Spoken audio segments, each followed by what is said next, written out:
Hi, I'm Skating PJ, and this is Let's Talk About It, the Skate Ontario podcast, where we're going to get up close and personal with members of our skating family who have a connection to Ontario. So, let's talk about it.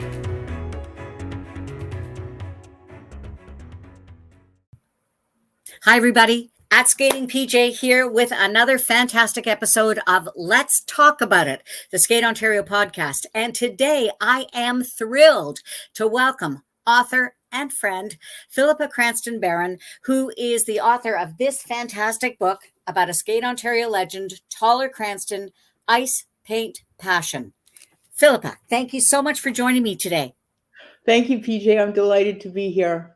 So you are one of 4 children. You're the oldest, right? You were like the shepherdess of the flock. Yes. I want to talk a little bit about little Toller Cranston, going way back. This is a picture of you and your brother together. So talk to me about what life was like in your family. There's you, your brother Toller, and then twin brothers as well. But we're going to focus on Toller, skating legend, art legend, who of course passed away. It's now 9 years ago, is it not? Yes, 2015. it is. Unbelievable. It is unbelievable. When he passed away, it was during the Canadian National Figure Skating Championships, as the men's free program was about to get underway. I mean, what is the timing? Because we were all together in Kingston, Ontario. And then word went through the building like that. I was in the building covering it for CBC. And then it just was unbelievable. We couldn't believe that Toller was gone. So we're going to get to that, but let's go back to the beginning. Talk to me about life in the Cranston household. Well, we were the most ordinary middle-class family one could imagine, typical of families all across Canada. Stay-at-home mom who was very active in the community and a theatrical drama queen. Guess where Toller got his flair? And my father, who was the nicest, most decent man in the entire world, worked for a mining equipment company. So we lived in always Ontario, Southern Ontario, and Galt, which is now Cambridge, although it will always be Galt for me, and a number of years in Kirkland Lake in Northern Ontario. And just incredibly, incredibly normal, with the tiny exception that Toller did have an imaginary friend called Glunk Glunk. I don't ever know exactly what Glunk Glunk looked like, but I do know that somebody was always stepping on Glunk Glunk, and Toller would be screamingly indignant about that. We did our chores. We fed the dog.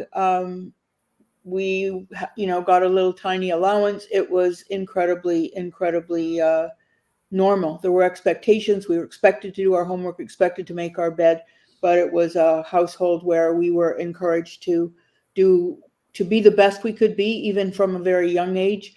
My mother was a wonderful reader, and we grew up on every imaginable thread of children's literature, everything from fairy tales to Grimm to Hans Christian Andersen, Winnie the Pooh, Charlotte's Web. And I believe that magical, whimsical charm, witches, potions, fairies, pixies, and stuff are kind of present in Toller's painting, maybe in his personality, certainly to some extent, I think, in his skating. But as a little boy, he was just pretty normal, obnoxious, temperamental younger brother. He once threw scissors at me and cut me in the eye, but happily I did not lose the eye. And he once kicked me with his skates, and I still bear the scar on my left leg because I refused to twirl him.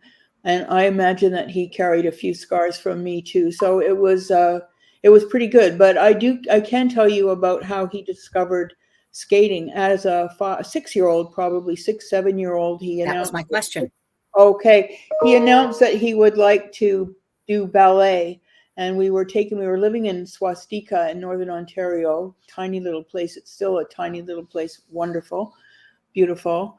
We were taken to the ballet studio in the basement of the Fireman's Hall in Kirkland Lake. And Toller learned at the age of 6 in lesson 1 that boys didn't get to wear toe shoes, and therefore he wouldn't be able to twirl and leap on his toes as Margot Fontaine would have. And that was very distressing to him, and that was the end of ballet. But shortly thereafter, he was brought to a Kirkland Lake skating club carnival and saw figure skating, and says that he turned to my mother and said, "That's what I want. That's exactly what I want." And that was figure skating, and that is where it started, on an outdoor rink in minus 300-degree weather in Northern Ontario. In my old skates, he began to skate, and from a very early age, clearly showed a commitment, a dedication, a passion, a discipline, and a capacity to learn and strive to get better. And the creativity was there, I would say, right from the very beginning. So here is an early skating club carnival. This is called the Blueprints. Yes. Now, did you skate as well? I did, but like most people, I was never terribly good. But girls figure skated and boys played hockey, and occasionally boys did figure skating, and occasionally girls played hockey. But that picture, it makes me laugh. I remember exactly where it was taken in our house, and my mother had made this costume out of pale blue satin, pale blue tights, and sewed these sequins on in a cunning little vine shape. But yeah, I remember he skated to Russian saber dance, I think, even in that costume, and came out doing mad shoot the ducks and furious Russian splits and stuff at the age of 7.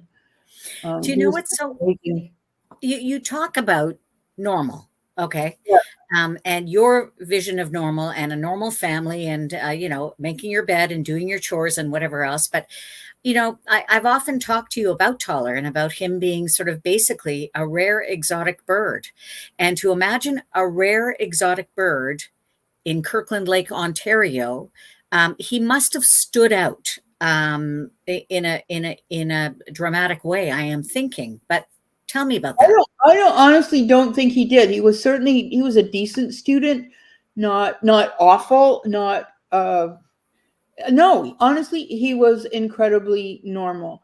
Where he stood out, it wasn't in the unusualness that he came to be known for and revered for, and which he certainly cultivated over his lifetime. But he was very talented. So even as a little boy, a little bit older, 8, 9, 10, 11, 12 years old, he was a really talented diver. He was outstanding in track and field. He clearly wasn't really cut out for team sports, although he could have done anything, I think.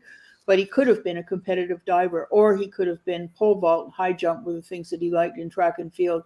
But it was figure skating that kind of took his heart, and pretty soon took his time, and very soon took all the money that the family had too. But it was skating that did. But no, it wasn't that he would do unusual things, but he would do it in a normal kind of context. So we'd be building sandcastles on the beach. His would probably have some elaborate turret, but it was still building sandcastles with all the kids on the beach. No, he was pretty normal. And I actually think that's why the appeal and the fondness and the respect and the affection for Toller nationwide still exists, was because at the heart of it, people knew he was just incredibly normal. He was vulnerable. You've said yourself in the Yep. wonderful opening that you did for the book that, he was shy. He was a little bit shy. He was quite vulnerable, and that came through. So he could perform. He was a performer for sure, and he was over the top, but that was his public persona that he created for himself. And he talked about that pretty openly as an adult. As a kid, it honestly couldn't have been more normal. I was going to say, it's fascinating to me because when I look at a picture like this, and you were so generous to share some pictures of your family, like here's a tea party picture. Yes. By the way, who of our generation did not have a smock dress? That's what I my want to God. know. I think it is sadly maybe like Toller skating style, a lost art. I don't know of anybody who's smocking anymore. I don't even know if Walmart carries fake Chinese smock, but I had a bunch of them. My mother smocked, my Auntie Barb smocked, everybody smocked, and those were beautiful. Yeah, they were. So They is it were. unusual that Toller would come to my tea party? No, as the older sister, he was probably commanded to come, and he showed up. And I also remember that ribbon in my hair. My mother would pull my hair so it would feel like it was coming out of my scalp, but she would say, "You have to suffer to be beautiful," she would say. The whenever I see that hair ribbon, all I can feel is my hair being yanked. So as you're sort of, Toller eventually moves to Toronto, Yeah. has this career that is supported and encouraged by Ellen Burka, legendary coach. Um, what was the family dynamic like? Was he removed from what was going on in your family at that time? Was he Oh, still part of it? Tell me oh, of about that. course. My mother was a drama queen, so was Toller in some ways. So, of course, there were clashes, but I had clashes with my parents because I was turning into a kind of left wing hippie going to UCLA and having fights with my father about Richard Nixon. It was normal, sort of late 60s stuff, I think, for for any family. But by the time he was 14, 13, 14, he was summer skating, which was quite unusual in those days. Yep. He would go to the town of Mount Royal usually, and he was competing at the national level when he was 15, 16. But the judges, the authority, the establishment couldn't abide this flamboyant peacock, even though he was poured into monkey suits or standard tuxedo kind of thing in those days.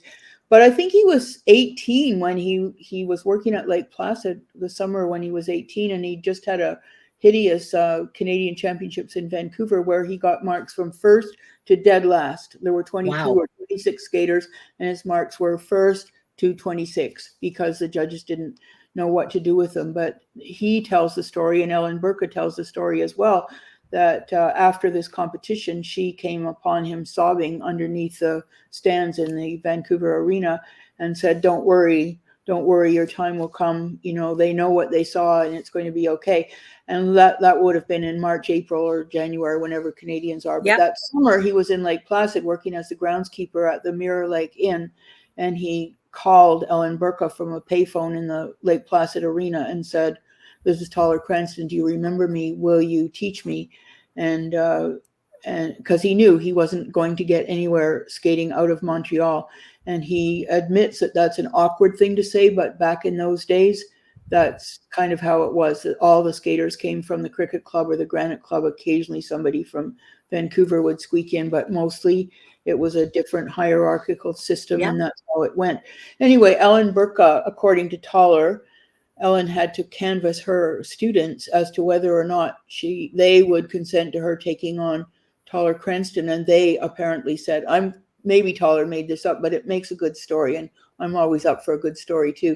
That his Ellen student said, "Well, Toller's so fat and out of shape and useless, we don't have any problem, so sure, go ahead." And she pretty quickly whipped him into shape. They found each other at that time, 18, 19, and within a year or so, he was a national champion, and the rest is history. You know what's so interesting? You and I've talked about the fact that I was 10 years younger than Toller, and certainly not in the same league in terms of talent. Not even should have been on the same page of the book. But what I will tell you is that some of the things that were legendary is I do remember some fairly loud, we'll call them disagreements between Toller and Mrs. Burka. I don't think in my sort of white Anglo-Saxon Protestant upbringing that I had ever seen arguments like that. But it doesn't sound like that was what Toller was necessarily, except for, trying to kick you. And maybe throw scissors at you, that was necessarily his personality, that mercurial. So tell me a little bit about that.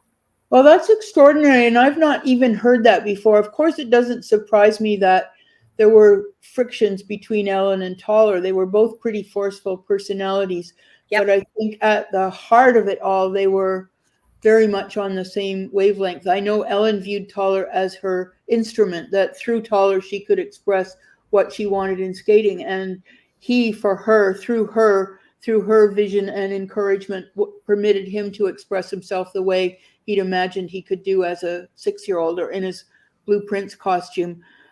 So I never witnessed any friction, but Toller throughout his entire life had massive falling outs with almost everyone he ever met. And in some cases, it were people. That's hard for my English brain. In some cases, it was people who were trying to get something from him, take something from him. There were a lot of people from the time he was little.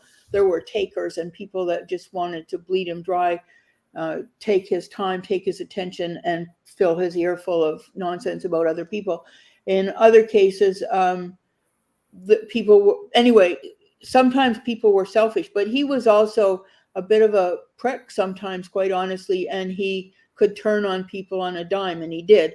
With Ellen, I don't know what the disagreements were about, but it maybe were personal frustrations or whatever was going on in either of their lives.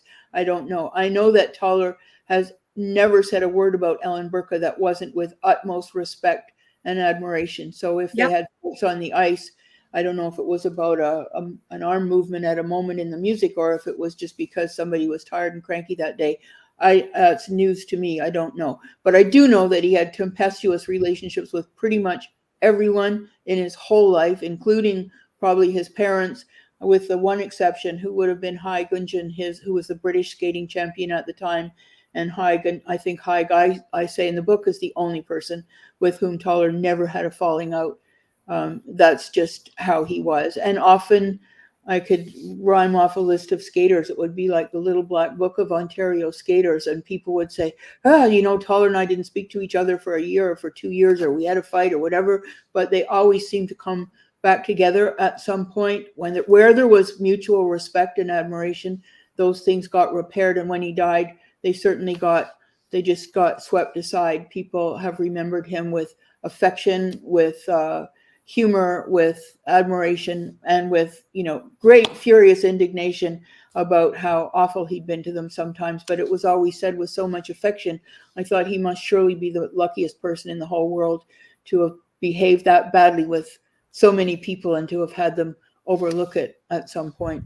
He was lucky. It's interesting. You talk about sort of those early years as an artist, and you sent me this picture.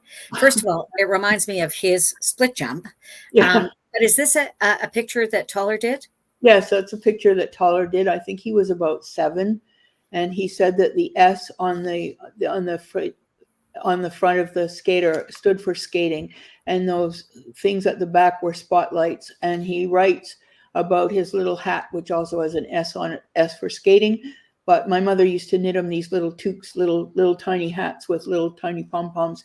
And so that was a kind of tribute to her, if he'd thought about doing a tribute at the age of 7. But anyway, yes, that is an original. And I find it amazing because the style, you can kind of recognize it. I mean, Obviously his technique improved somewhat in the next 60 years, but it was there. So clearly the stardom, the lights, the spotlight, the flamboyance, the performance aspect was very appealing to him, but also the artistic thing. He drew that picture. Do you feel so Toller used to talk about being an artist who skated. Yes.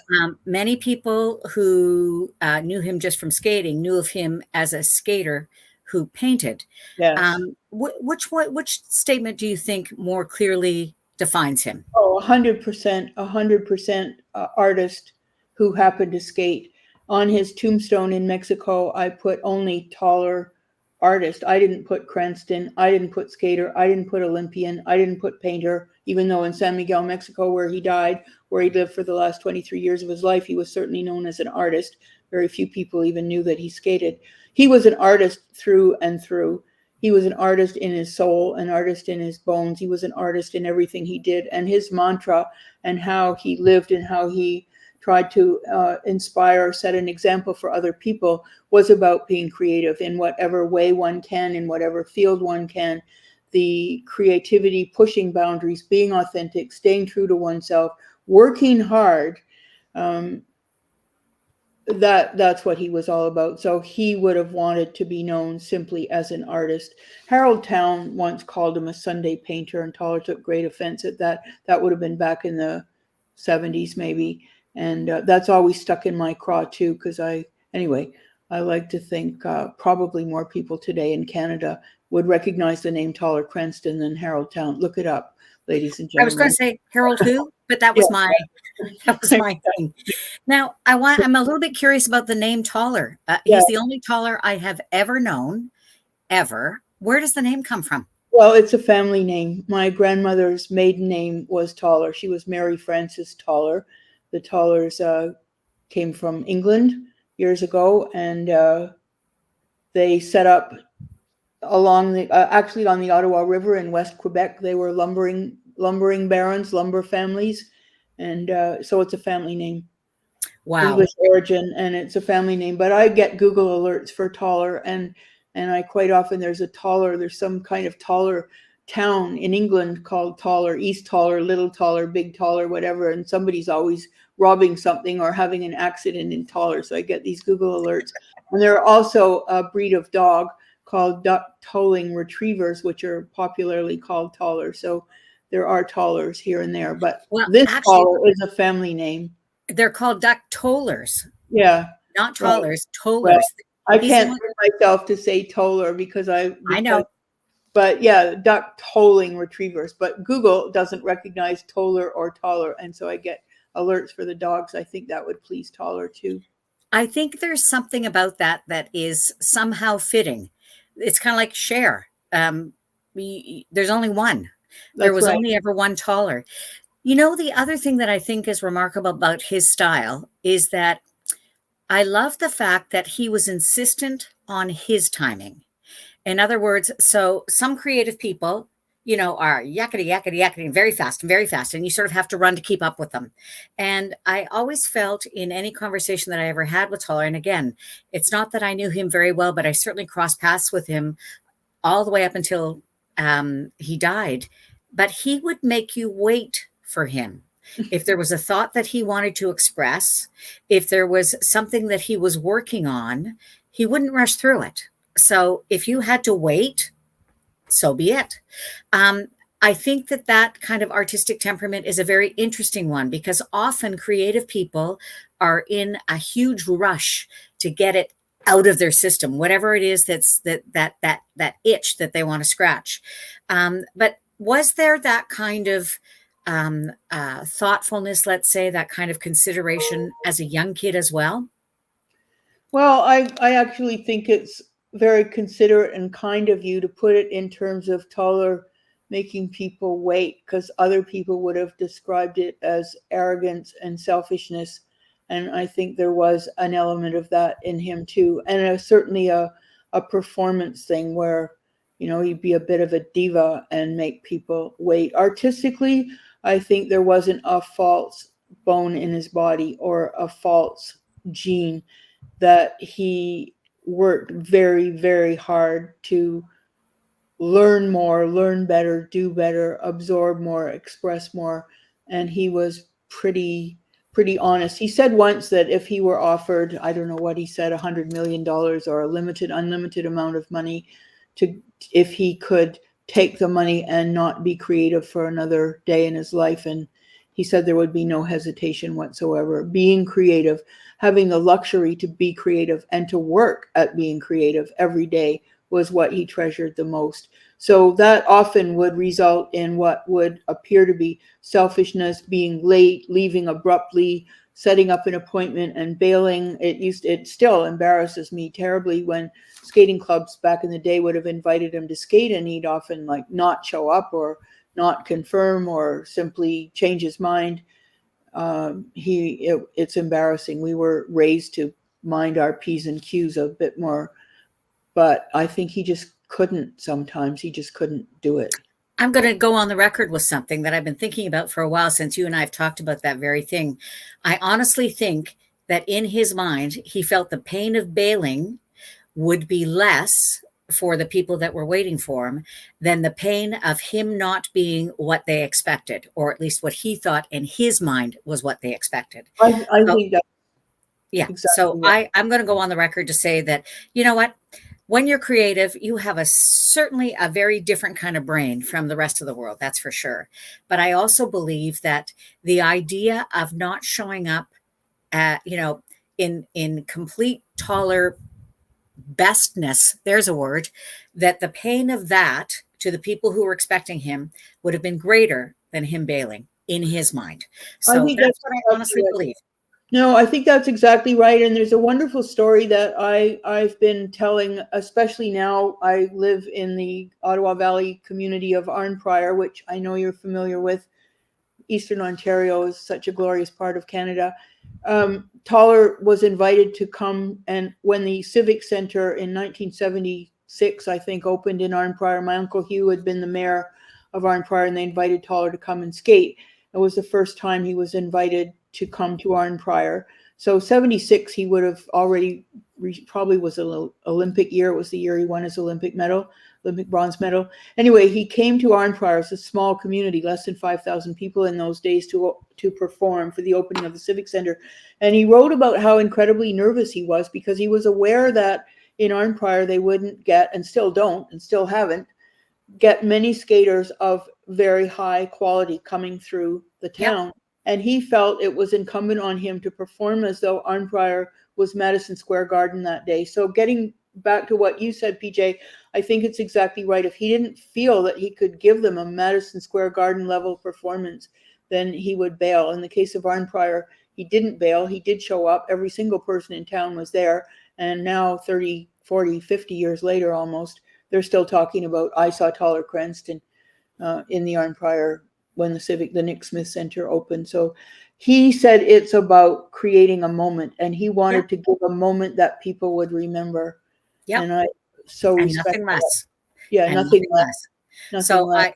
I think you should forgive yourself and not be embarrassed any longer, because the insanity of not showing up actually came from the right place. I think it did, but it doesn't help if you're organizing a skating. No, believe me. As an organizer, doesn't come. As an organizer of the grocery show with my friend Trisha Morgan, we sent a car to make sure that he would show up. Bless his heart. Okay, I want to turn the corner because we don't have a whole ton of time, but this is really important, and that is the creation of this book.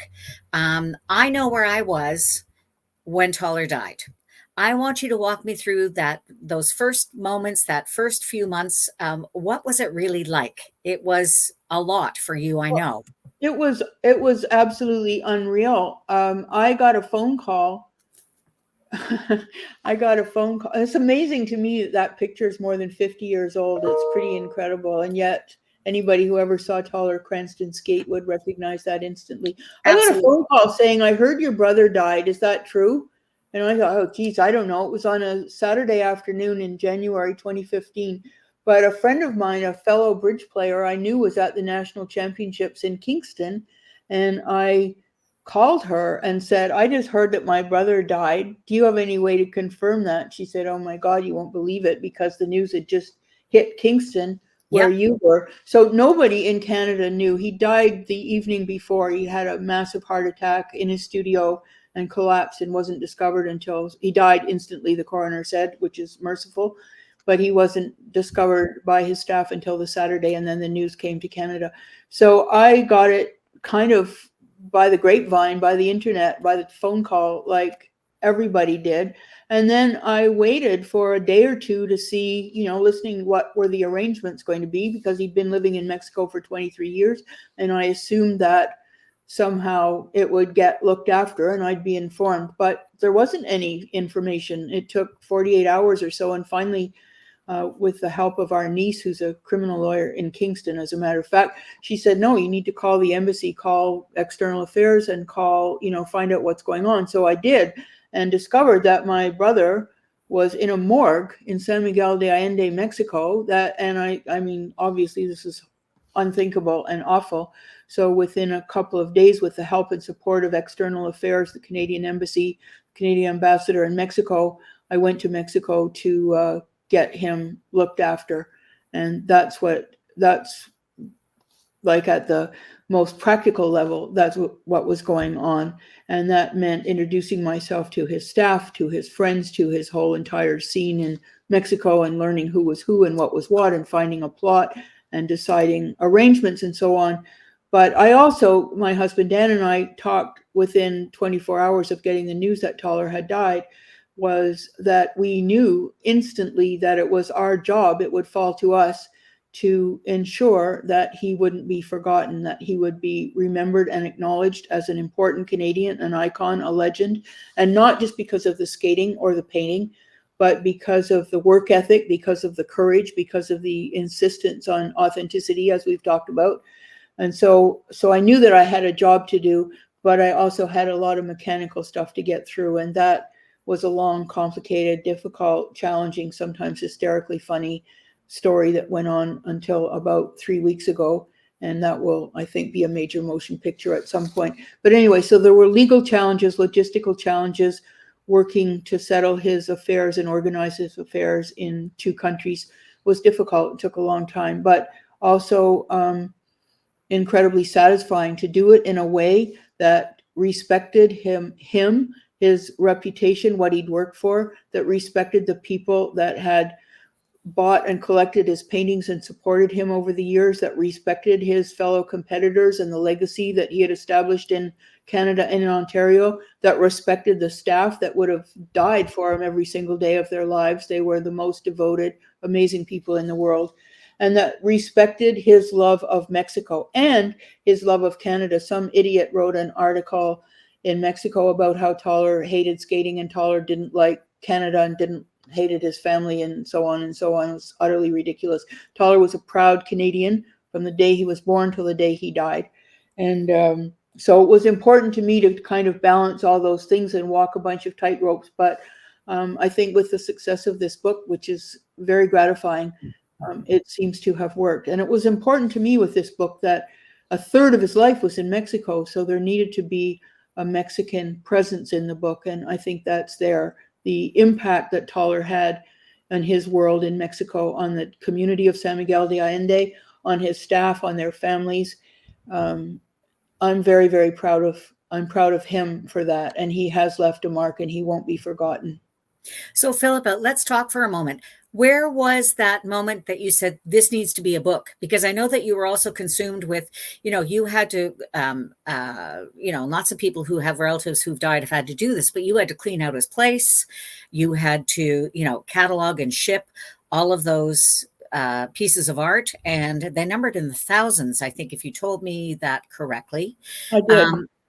So, there's this huge job, plus trying to figure out just, where are we at and what is this all about? And then you decide when or how, or what was that initial thought that said this needs to be a book? Well, I don't even think it was a thought. I think it was just there. It was clear to me that it had to be, I'm a writer. I make my living as a writer, mostly for film and television, or did in those days. And so the idea of writing isn't strange to me. And the idea of telling stories is certainly not strange to me. And I know you would relate to that as well. So it was clear that there had to be I wanted something that would be left with Canadians to remind people of the image that's on that, on the cover of that book, which to me is is everything. It's the flamboyance. It's the, if you move that picture to the end, to the left, to the right, up or down, it changes totally. But that way, it's like Toller saying, "This is me." At least that's what we thought. Anyway, but I didn't know. I had absolutely no clue how it was going to work. And so what I did was, first of all, accept that I know nothing of any quality about figure skating, the politics of judging. Toller certainly grew up in the worst area of politics of figure skating judging. I wouldn't presume to write about that. I wouldn't presume to write about LGBT issues. I wouldn't presume to write about out or openly out or closeted or whatever. I wouldn't presume to write about contemporary art, but I could presume to write about Toller as a little boy, and I could presume to write about the other things that I knew about. So what I did was invite people who had the quality, the experience, the knowledge, the perspective to write about those things that I couldn't. And the very first person was PJ Kwong, who was there in the press room in Kingston when that very dramatic announcement was made. And then I thought to myself, as the months went by, oh, this is a really clever idea, because if this book never finds a publisher or never gets out, at least PJ will want a copy for her family. And so I'll ask more people. So I enlisted Debbie Wilkes to write about the figure skating. And Barbara Berezowski wrote an absolutely wonderful piece about that sort of transitions about the figure skating judging and how Toller threw his skates into the canal in Sweden and in Gothenburg in the last, when he'd finished his last figures competition ever. And so I invited people, but along the way, I realized too that it was impossible to discuss Toller in any kind of linear way or any kind of this is how he was way, because he was multiple things to multiple people and multiple things on any given day or given the light, given the mood, given the time. And so somehow the idea of having various perspectives and respecting people enough to let them tell the story in their own words seemed to me to be the smartest way to go about it. And then Robert Hughes, the designer here in Arnprior, who's an absolute genius, took all of these disparate bits and pieces, quotes from Toller, long passages from other people, bits and pieces from me, 250 photographs. And by the way, I think there are 32 photographers who've given consent to have their work in this book. And it's amazing. Not a single one asked to be paid. Not a single one asked for royalties. It was like everybody was honored to be part of the Toller Cranston journey. And that's how I feel it is. And that's how it's turning out to be. And now that the book's been out for a few months, there's not a week that goes by that I'm not hearing even more stories that are incredibly amazing. I have to ask you a question, and that is that I recommended to you my former boss at Pan Am Games, Sam Correa, to be the editor. I cannot imagine what it was like to receive all of these digital bits of paper, my own included, and being able to wrangle it into something. What kind of discussions did you and Sam have in order to turn this into a something? He has been so fabulous. He's I actually just talked to him a couple of days ago because we've got the next book on the go. What I loved about him was that, and I'm so grateful, he was exactly the right person for this, but what gave me so much confidence was that, I'd have an initial conversation with him years and years ago when, I forget how many, long time ago when we started. But then the next time we'd talk a couple months later, he'd say, I really loved the part about the so-and-so. I really found the part about glunk glunk to be amazing. And he was the first person that had sat with this material and remembered. And that's when I knew that we were onto something. We were onto something that was real. So he had a perspective that I didn't have a lot of times. And he would ask really pointed questions. The organization of it, I think, was sort of in place by the time Sam came along, but he was an absolute genius. Some of the chapter titles are his, and he's just incredibly thoughtful. And I felt he'd fully committed to this process, and I felt that I had a real partner, and we shriek with laughter at lots of things and wrangle things out together. But after I was finished with the book, he was finished with the book.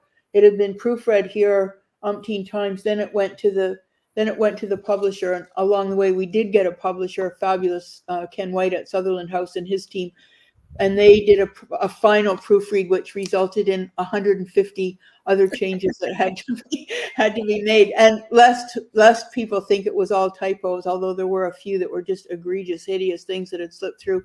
Mostly it was bringing a consistency. So numbers were being written out, and if it was a Broadway show, it would be italicized. If it was a record album cover, it wouldn't, or I can't even remember now. But they imposed a consistency on the book that's just elevated it, made it cleaner, easier to read. And everybody who touched this project, every single person, I felt put their heart in it. And I feel like the pride and the love and affection and intelligence and experience of all those people are very much in this book. It's everything I could have wanted it to be. So I have a couple of quick final questions before I let you go. And the first one is, what do you think is the gift that this book brings for you? For me, for sure, it's hearing so many stories from so many people that fill out a much more colored, nuanced, maybe not nuanced. There wasn't anything nuanced about Toller. Bolder, deeper, richer tapestry of his life, and an enormous gratitude and respect for the impact that he had on other people. I don't think that's something that I appreciated when I was just his sister for all those years, but I am constantly running into people who say he changed my life. He made me braver. He made me stronger. He gave me the courage to try something. He made me believe I could do nursing and painting, or I could do two things at once. And he just encouraged me to be me. And these are people from all walks of life, from all parts of the country, in so many different areas. And it's the impact that he had on other people that make me the most proud, and for the knowledge of which I'm most grateful to have. Because I always knew he was talented, but I don't think I fully appreciated the impact he had on people, from his courage, his work ethic, the creativity, and the absolute insistence on being exactly who he was every day of his life. And when we started this conversation, this vulnerable little boy who grew up on my old skates on rink in Northern Ontario, that kind of Northern Ontario is part of his soul as well.